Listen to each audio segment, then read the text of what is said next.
What is going on, everybody? Hope you're all having a good Tuesday. Bobby Fye here. I'm going to be taking us through this MLB slate. FanDuel, we'll do FanDuel first, then DraftKings. Then we'll talk NBA, but we really can't talk about much until we figure out what's happening with the Cleveland team. Basically, their whole team is questionable. Not really just three guys, but three guys that every one of them changes the slate completely.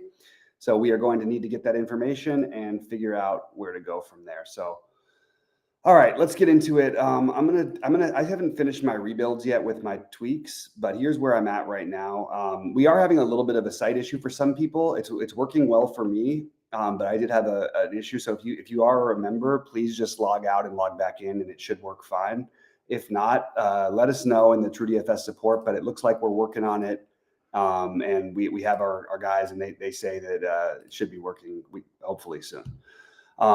Anyway, appreciate the love. Also like and subscribe and all that stuff. And I'm just going to talk through this slate. So this is what I got sort of running things at first. I just bumped up Paul Skeen's projection. I think it's too low. Goldie's got it higher, as you can see. And I actually think like he's becoming like a good contrarian play today. Obviously, I do like the sale play anyway, but let's make sure that we're at least ahead of the field on Skeens. I bumped the projection up. He is more expensive, but it's a good way to get a little bit contrarian. So I'm going to rebuild in a second over here and see what I get. Also was getting maybe a little too much of the Mets here. I think against Gallen, it might be a little bit frisky to go for them so heavy, but I don't mind them. I just don't want to be quite as high as I am. It'll probably get to be lower than that. And then we'll rebuild and sort of see where we're at. But this is what I got sort of in my early runs. And I would like to change it up a little bit. And let me just see real quick. We got the price on. And we'll make this just a little. Where does Goldie have him? Goldie's got him at 36. Wow, interesting. So pretty big gap between SaberSim's projections and Goldie's today. I'm going to trust Goldie's and go a little higher. I'm actually going to split it a little bit. And we'll go Chris Sale. We'll go a little higher as well. So I think those are going to be my three main pitchers over there. The other one is that no one seems to be playing enough of is Lugo, and I think this projection is a little low on him. So we're going to get that one up a little bit as well. And let's make it at least a full 31. Make sure we get at least some of them. And let's rebuild and sort of see what kind of stuff we're getting, because those were the things I didn't like from my first builds. Any questions or thought, feel free. He's up and running for Motown. Good to hear, buddy. Good to see you, Eagles. And we're gonna run this and see what we've got as far as DraftKings goes. Fortunately, the weather concerns, we don't have to worry. Obviously, the Colorado game got postponed. The Boston game is not on this slate. And hopefully we'll get that NBA news soon so we can talk about that stuff as well. It looks like Goldie, and yeah, Goldie just posted. Good job, Goldie. And I'm just waiting on the NBA news while we do this. But I think that it's nice when we can get. I'm a little surprised at this ownership on Skeens on both sides, to be honest. So I do think that's a good way to naturally start getting different. I also think this is a good late swapping slate, so I don't mind like getting a little bit too heavy on these later games. Although I did just lower the Mets a little bit because I think both Seattle and the A's are extremely live tonight as far as stacks go, especially in that stadium, good hitting weather. So let's run the Sims and see if we can accept what it's giving us right now. But again, I'm gonna try and lean a little bit on these later ones because I do want to do some late swapping. I'm just gonna make sure I've got some of each, and we are going to probably end up late swapping a decent amount here. Even though it didn't work out as great last night with the late stacks. Actually had a really bad night, one of my worst in a while. But there we go. And that's sort of what we're getting. Again, it's still going to the Mets, but we're getting enough of late. I don't like this White Sox nonsense. It happens every day. It might work sometime. I think it's too high. And I think we want a little bit more of some of these other stacks that I was just putting I think that I'd like to get a little bit more of the A's and Arizona. I don't mind going a little bit higher on this. Not that's going to make much of a difference. And then let's take a look at the pitching with the changes that I made, what we'd be getting. So we got Wheeler, Sale. So now you see we're getting a lot more of this that we want. It really does not want to give me the Lugo, but I think Lugo is extremely live to end up with the best night of anybody tonight. So and then Springs, you got upside and downside. I'm just looking at the strikeout props right now for it's a little. Or strikeout expected rate I just feel like the Skeens number is low, and I feel like I'm missing something. I know he's struggled a little bit and hasn't been quite the same lately, but look at some of the matchups. Also, he's had the Cubs, Dodgers. Like, I personally think this is a little bit egregious, some of these projections. So I in my hand builds, I'm probably going to end up going with Skeens and one of Sale or Wheeler in my two big buy-ins over here. So let's rerun it one more time, and then because we're playing 185 contests, we're playing max entry in the $3. So I'm going to probably use like 3-man uniques. And as far as Goldie's projections updating, he's probably busy with getting the site stuff together. So I just wanted to make you guys aware of that. Hey, Rich, good to see you. Any worries about the Reds possibly running on Sale or Sale being a letdown? Yeah, sure. It's possible. I don't really know what you're worried about the running for exactly. It's not like Sale historically has been a huge allowing stolen base guy, and also you got to get on base to steal against him. So no, I'm not. I guess yeah, it's something to consider, but it's hard to not have some interest in him anyway. I mean, it's just not that powerful of an offense. So I think we're probably okay. And again, I don't want to make too many tweaks. I'm going to trust the projections and all that a little bit, but I do want to make some where I feel like there's some stuff's getting a little bit overdone. SaberSim loves to go ultra contrarian, which definitely works sometimes. It's just not my favorite thing, especially not like amazing hitting weather for the White Sox. So I don't really want to go nuts with them today. As far as the actual ownership goes, it's kind of interesting because you don't have, I mean, it looks so heavy towards Seattle base and the A's, which is why when I play, even though I'm going to end up with some of those stacks, I'm going to end up probably having a lot of late swap options for what I actually do, because I will swap along the way. I think Toronto is live also in the later games. I think that both sides of the Mets, Arizona, as well as to some extent the Angels. So I think that you've got certainly some pivots, and you can sort of let that 2-hour gap decide for you what makes the most sense. As well, make sure you're using the TrueDFS/SaberSim late swap. I think that's where we're going to go. So I'm going to go 3-man uniques, and we're going to run the sims and see where we go. But again, it's 4 main pitchers for me on FanDuel: Lugo, Wheeler, Sale, Skeens. Those are going to be my main pitching pool. I'd like to have at least it a little bit spread out amongst all of them, in my 185, because I'm playing enough lineups where I can, spread out a little bit.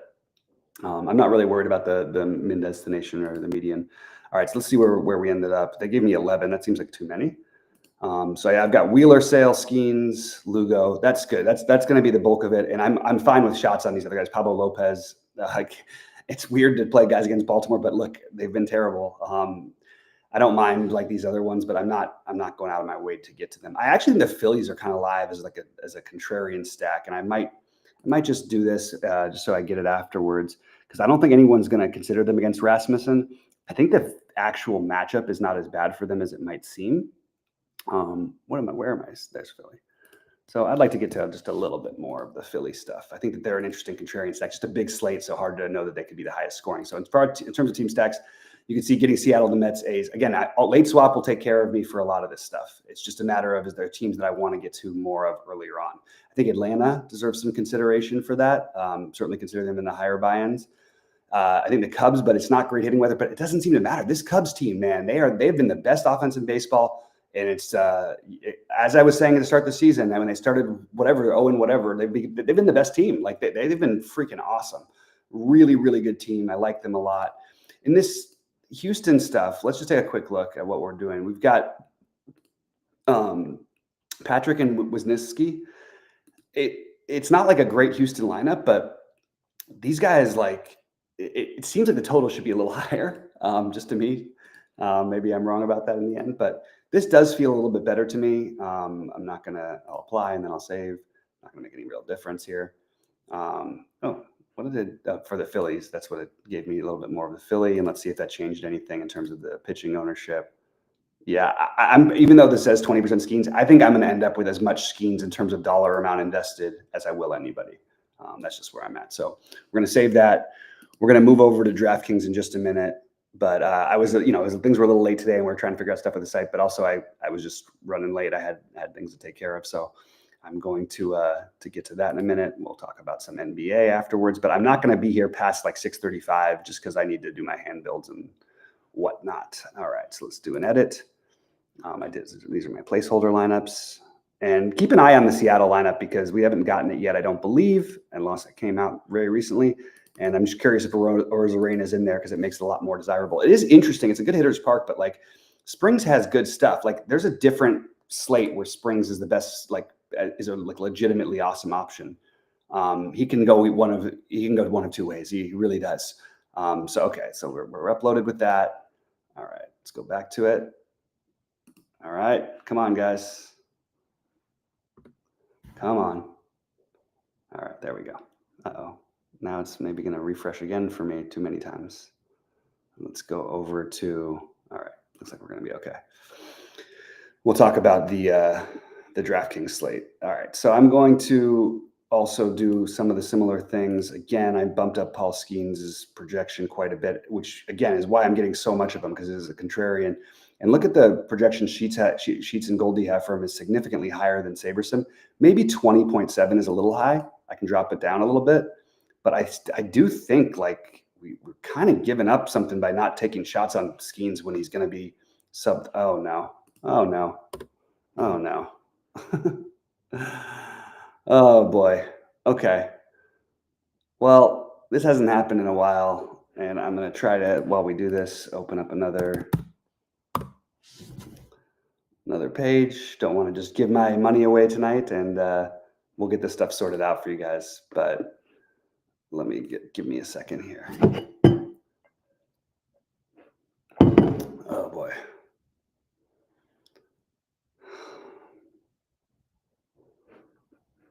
All right, let me see if I've got an update from the people. And give me a minute. It's a data center issue with their hardware. Griffin is in contact with them. They're working on it. You might get it to load, but it's not bulletproof. Yikes. All right. Well, baseball, at least I've got some lineups in, and hopefully this shouldn't be lasting too long. So it is an issue that's has nothing to do with our site. Unfortunately, it just affects our site and many others. So that's unfortunate for all of us. I'm not an excuse maker, so we apologize even if it is not our fault. It is very frustrating, and we feel your pain. We are going to get this sorted out as soon as we possibly can. Let's just see what we've got here. Let me try and open up another window. Maybe I open one up in Chrome. I'm sorry, in what's the other one? Safari. Yikes. Okay, give me a second. Let's just try. Yeah, it's working in Safari for some reason. Oh, wait. No, maybe it's not. Give me a second here. Yeah, gonna be really hard to talk through this without having anything. I will give like some takes on the NBA while we're going through this, and it does, it's definitely, this is all contingent on who's going to play for Cleveland, but I really think that Cleveland wins this game. This is I don't want to blow out whatever, but that they control this game. I like, and what I'm using that for DFS is going to be to try to use, like, I bumped up Benedict Mathurin. I bumped up Jarris Walker a tiny bit. Maybe a better play for Showdown. Yeah, it's having some issues. Okay, guys. Well, we'll figure something out at some point soon. Other guys who I was interested in, I also think that the Wolves and Golden State is. I really feel like like the Wolves win this game, and I feel like they control it. But I expect much more firepower to come from the first game. I also lowered my projection on Halliburton just a little bit. Siakam, and a pretty significant amount on Miles Turner, actually. He was the one who was showing up a ton that I didn't necessarily agree with. I think you could take a different contrarian. Oh, I did bump up Obi Toppin, and that would be the pivot off of the Turner stuff. Also, they're big guys. They always get in foul trouble and things like that. So let's take a quick look. This is really frustrating. I might have to get out of here and go see what I can do. So sorry about that, guys. I appreciate all of you guys as always. And I will update everybody with my ownerships and stuff who's a site member as soon as I possibly can. Until then, I might have to just get out of here and say good luck, and hopefully we can get this sorted. Good luck, guys.